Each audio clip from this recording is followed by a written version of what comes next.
making those requests made known, that supplicating, that pleading, that request, all that you can ask or think. God is able to do abundantly above anything that you can imagine, any request that you can put in the air. I dare you to try him.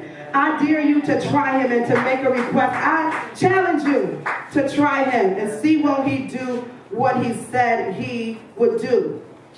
Peace, the absence of mental stress or anxiety, and the presence of serenity, calm, and quiet, of comfort of mind and inner peace. It's nothing like being able to lay down and not have to be concerned about finances, be concerned about my children, be concerned about my husband, be concerned about whatever it is that I'm dealing with, issues in my body. I have given that to God, and I can just lay there and rest and think on the day and think of the goodness of God and think of his mercy and think of his grace and how wonderful he is and how marvelous he is, because all that stuff he is working out for me. It says, and the peace of God, which transcends all understanding, shall garrison and mount up your hearts and your minds through Christ Jesus. That peace will garrison, that's a military post, a permanent military installation. That's what peace is, around your mind, over your mind, protecting your mind, shielding you from the attacks of the enemy. And shall mount up and protect your hearts and minds through Jesus Christ. Mount means to put or have an artillery position, to have equipment, to organize and equip an attacking force, to launch out and carry out. To guard means the act of duty of protecting. Why do I need protection over my mind? Why do I need protection over my heart? That's why they have Hutchinson. That's why they have mental institutions. People have lost their minds. They've lost their capability to reason, their capability to think, their capability to know where they are and what they're doing, because the cares of this world have taken them to that place. That's why the peace of God has to guard our mind. That's why the peace of God has to guard our hearts. Amen. I have an illustration. I need some tall, dark, and handsome. Come on, yes, you. Tall, dark, and handsome. Come on, Brother Leroy. Come on, RJ. Come on, Antoine. Amen. The peace of God will take a military post. It's the installation standing there, amen, around my mind. I'm the mind and I'm the heart. I need you to protect me. Ashanti, Sante, I need you to get through this post. Y'all face that way because y'all protecting me. I can't do to protect me with your back. This way. Back up. You protecting me.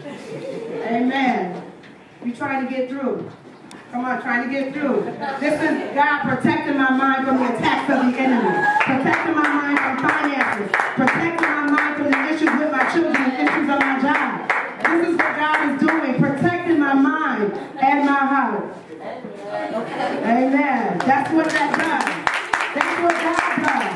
So we got to give him that stuff. We cannot carry that weight. If you talk to any physician, if you talk to any nurse, any professor, anyone that had claimed to have accolades in the medical field, they will tell you that all these sicknesses and diseases come from stress. Come from stress. I don't know why my back is hurt. I don't know why the back of my head is just got this pain right here. I don't know why my side, I don't know. They link cancer. They link high blood pressure. They linked any other disease that you name. It all went back to stress, because your body is in a constant state of readiness for attack. All of your adrenaline, all of whatever is in a constant state ready to attack when you are stressed. And God would not have us live in this condition. He would not have us to live in that condition. The enemy cannot penetrate the guard or the garrison of God. He cannot penetrate the peace of God, because he will guard your hearts and your mind. The scripture says, if you keep your mind stayed on me, stayed on my word, stayed on my scripture, stayed on my law, stayed on my promises, he said, I will keep you in perfect peace. Not keep my mind on National Grid, not keep my mind on Buki tripping and Moo is tripping too. He said, keep your mind stayed on me. And I will give you that perfect peace. That was times that I was so stressed. I would get into bed 8 o'clock at night, just be in bed all night, get up at 6 and and be just as tired as I was when I lay down. Why? Although I lay there and went to bed early, I did not rest. Because my mind was on the things of this world, turning them over and over and over in my mind. How can I fix it? How can I change it? How can I make it work? How can I couldn't sleep. So although you may be laying down going to bed, your body is not resting. How many of you ever went to bed and got up just as tired as you were before you laid down because of stress? And God is here today to say, bring me your burdens, bring me your cares, bring me your problems. Let me work it out. Let me carry it. Let me fix it. That's why I'm here. We are to rejoice. He protects our heart and our mind. We are to rejoice in hope. Romans 12:12 says, rejoicing in hope, patient and in tribulation, continuing instant in prayer. We're rejoicing in the hope of glory, the hope of salvation. Amen. Talking about the mind, the spiritual armor. How many of you know that we are in a spiritual warfare? Whether you recognize it, whether you choose to fight it, there is a spiritual war going on for your soul. You've seen the cartoon with the angel here and the devil here, but we don't see them actually with the natural eye, but it is that between the right and wrong and the struggle in the flesh. Amen. That's why God has given us in Ephesians 6 the armor of God so that we can fight and win this war. And one piece of the armor was the helmet of salvation. And that is an important piece because that the helmet of salvation, and salvation means deliverance. We're looking forward to the hope that Jesus, that God is going to honor his word, that he's going to keep us and protect us, and one day that all of this suffering, all of this heartache, all of this disappointment will soon be over. So we have that hope of salvation and that helmet of salvation on our head. That is the main thing. Military person may be able to function with a broken limb, may be able to function with a scratch or a scar, but he cannot function if he does not have hope. If he gives up and quits, he's hopeless. He's done.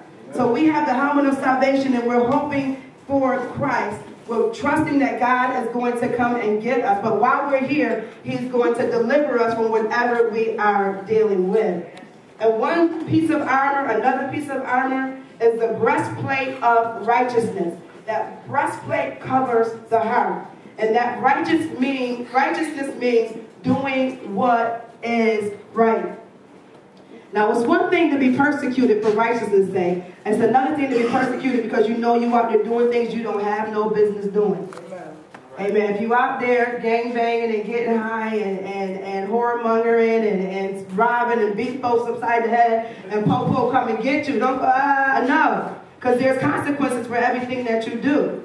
But we have to do what is right. David said, God, I hid your word in my heart that I would not sin against you. So when temptation comes, the word of God reminds me I am to love my brother. I should not covet. I should not be jealous. I should not steal. I should not fight. I have to mind what comes out of my mouth. I have to mind what I allow my eyes to see, what I allow my ears to see. We have to be careful because these are gates that the enemy gets in. Pornography, gossip, killing people with our tongue. Not only can you kill them people physically, but you can kill someone spiritually with their tongue. How many of us have been trash cans and people came to us and, Sister Satchel, this, that, and the other, this, that, and the other. Next time you see Sister Satchel, you can't speak to her because you think about that mess somebody else done told you. So, we can't allow the enemy to put stuff in our minds and in our spirits. Amen? Now that we have prayed with supplication and thank God for what he has done and going to do and made our request made known unto him, and now that we are trusting him to handle it, no longer do I need to try to work it out myself, nor do I need for me to think about it. What am I to think about?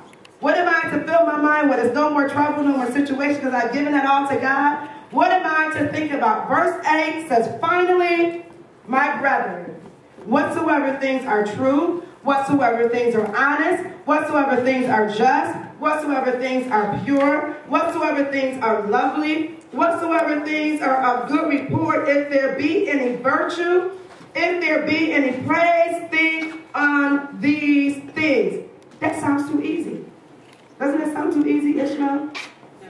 No.